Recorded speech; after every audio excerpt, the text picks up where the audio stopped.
Nobody asked if she had time to go to festivals. No, you had 70 sentient beings, including myself, full of life from one woman who dedicated herself to being a mother. Dang, that just gave me the chills. How beautiful is that? Powerful. What you talking about, Willis?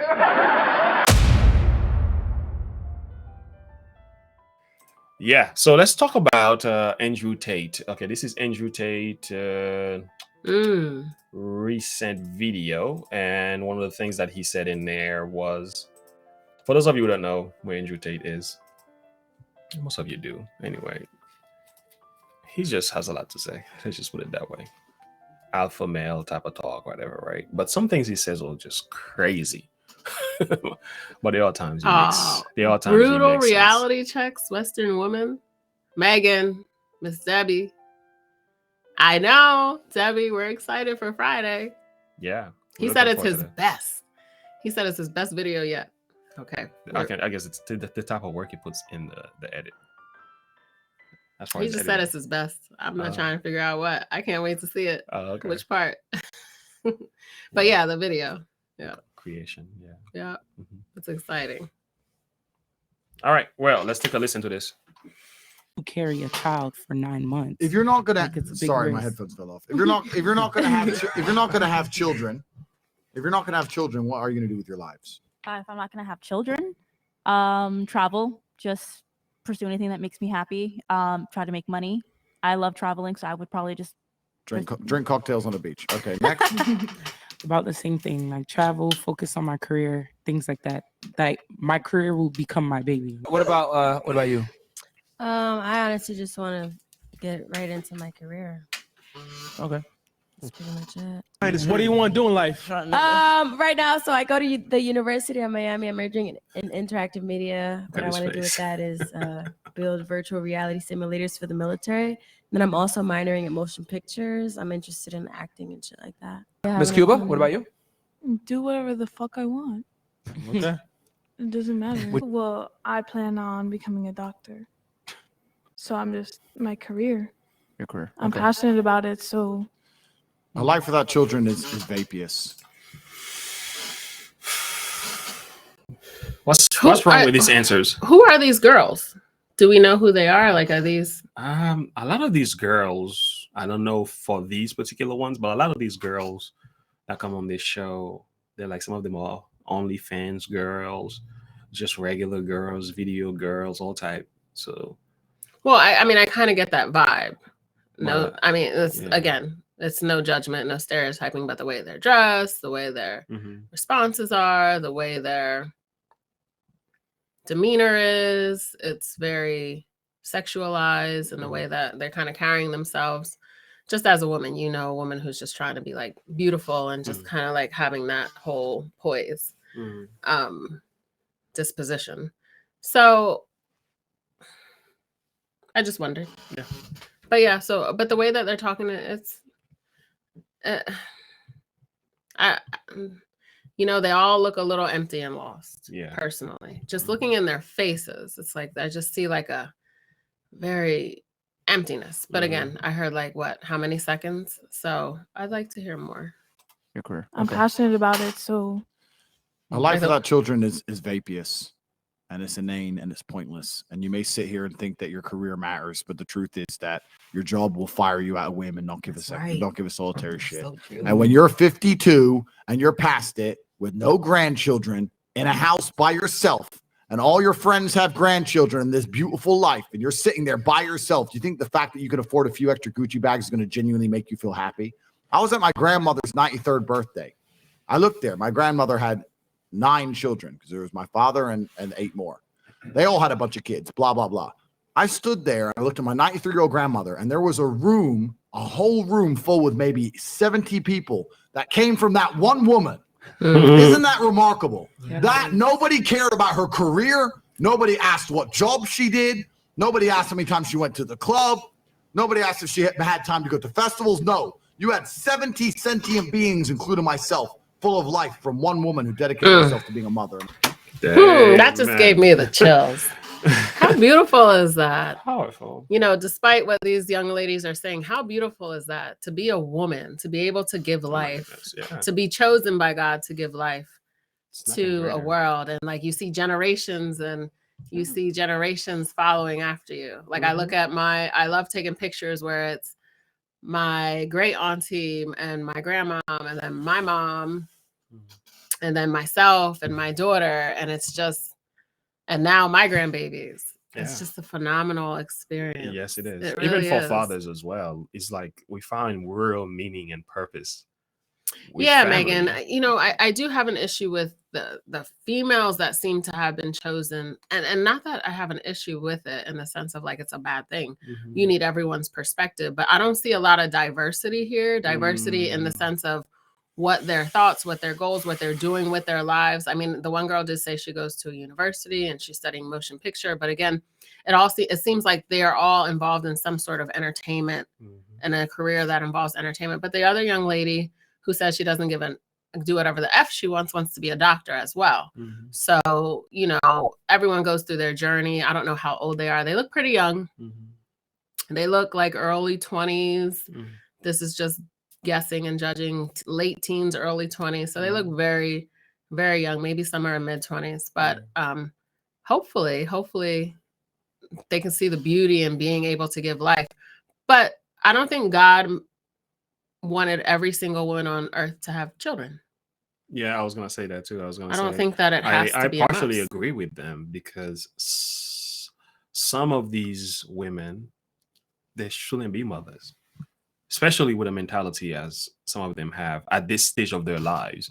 I don't think you don't want to be bringing children into the world thinking this way because they're gonna end up being neglected, not feeling love. They're gonna end up in the wrong places.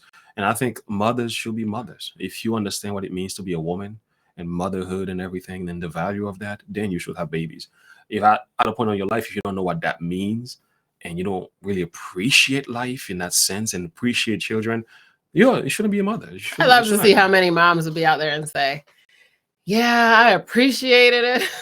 Well, I think some of us, we live and we learn kind of thing. It is. And I think that's just what I merge mean. I into think it. what happens for a lot of us is like, we have a oops child or we have a child and we're married and we wanted children and then motherhood hits you. Like I have this whole post of like, being a mother is not, it's no easy feat. No, it's you not. lose yourself quite often in the routines and the task and everything that needs to be carried out. And then a lot of times you don't get the love, you don't get the appreciation. You know, kids are so in love with their daddies just because they're their daddies sometimes. And from my experience, and I had put that in my whole post too, it's just so funny that we're talking about this. And I know we don't have much time, but so I just want to say that I don't think there is a ready. I think there's an acceptance and a desire to do great at whatever life comes your way.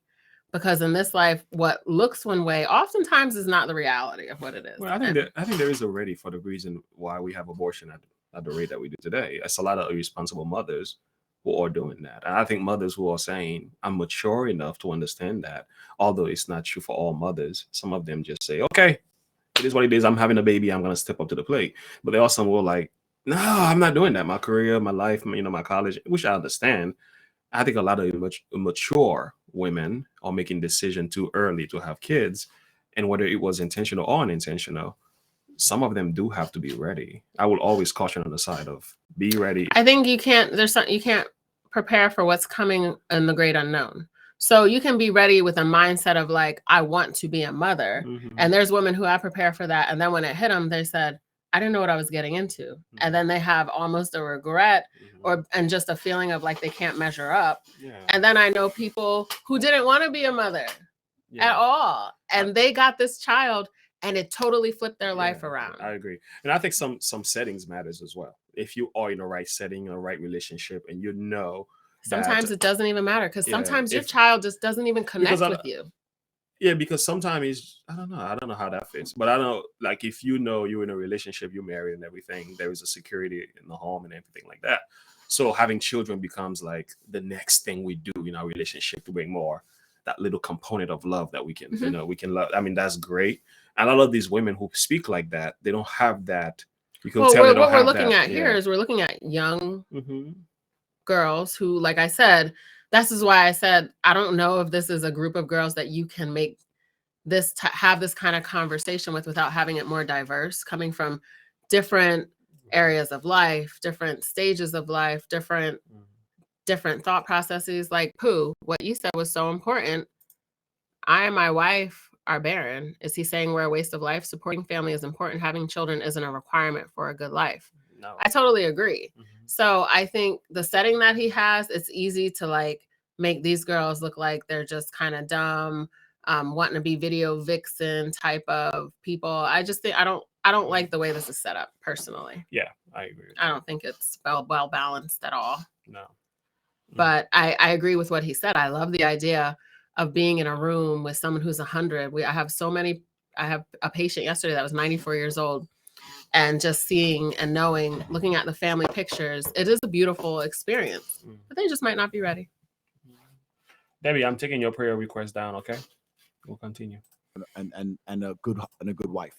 That is beautiful. And if you sit here and genuinely think that you're going to work your ass off through your fertile years, and by the age of 54, you're not going to be suicidal alone with a cat, then you're dumb. The happiest women on earth have children and a man who's paying the bills and their mothers. The happiest people on earth. I guarantee it. Your mothers. Ask your own mother. Do you regret having me? She's going to say, of course not. You're the best thing that ever happened to me. So now you're going to sit here and you're going to end your own bloodline. All your ancestors were out there surrounded by saber-toothed fucking tigers trying to survive on the streets out there in caveman days just to get to the final end where we have all the medical care and you can live in a nice warm house for your fucking selfish ass to say, no, I don't want kids. I'm too busy in the fucking strip club or going to fucking Mallorca to have a pina colada on the... All right, I think that's enough of that. Yeah. I don't think it really. That's what Andrew Tate does. He does the overkill. But the point that he was making, Like I said, he's got this room full of girls who don't even know their value and their worth. Potentially, from what I'm just seeing, they don't know their value and their worth. So you're trying to tell them to value someone else's life. They look like they're in selfie world and self-centered world, and they don't even understand the concept of who they are. So let's start with, how do you see yourself? Like, before you have a conversation about bringing another life into the world, let's talk about how you see your own life. She said, doing whatever the F I want. The other one said, I don't know. I think I want to do this. They don't seem like they have the general life questions even started in their own minds of, what's my purpose in this life? What is my identity in this life? Why am I here? Well, that's the purpose. But you get what I mean? Yeah, Those basic core questions. I think he gave them a lot of that in the discussion by helping them to see the value of being a woman, being a mother, and also some of these women too. You can't and skip it's over beyond yourself. it's beyond the girls, because people are watching who have the same mentality. It's like some of us need to get that rude awakening. That type of speech works for a lot of people. There are some people that they need to hear that straight cut truth, and then they can get settled in wherever they need. So you call that straight cut truth? I wouldn't say I wouldn't talk like because that. I personally wouldn't talk like that. I'm not Andrew Tate. You know what I'm saying? So I'm totally against that language. But some people needs to hear it that way. It's just that it might not work for me. It might not work for you. But there are some women who will hear this. They will line up and they will do what is right. They will do. And you know, so for me, I'm like, hey, to each his own kind of thing. I have agreements and disagreements, because I don't think that was a good platform to judge his commentary on. I think that was just like a mess of a platform. Oh, you got so many of those type of like, when I say not platform, it's the wrong word. Setting and people. You don't have other people, like, for instance, like Pooh Ninja said, if God wants you to have kids, it'll happen, but it's not for everyone. Helping them to see the value of it is important. And like, I do agree with you. Sometimes people have to hear it in a language that may not necessarily connect with us. But I think there's like 100 conversations that needed to be had before. Hey, do you want children? Like, I was in the room with my 93-year-old grandma, and like, they're gonna leave and not think about your 93-year-old grandmother. True. Maybe. But yeah, I love the point, the idea of, though, being in a room full of people who came through you. Yeah, That's that awesome. that one That's is strong profound. for me. To me, that was deep. That was the strongest thing that he said. Because I worked in a nursing home, this is what we always see. It's just that when you're seeing families coming to visit that grandmother, that is dying, to us, it's like, this is really where it matters. It's funny. And it's like 1 out of 10 never, families. Yeah. The people get abandoned. Yeah, But some do, but I've seen cases where a lot of grandchildren come and visit, being there by what's their deathbed. what's the majority? I don't know. I can't speak for all For that. me, But from my for me, it's like, experience- even if one will come, it still has great meaning. Is the idea is the point. The point is that you got families who are standing by you.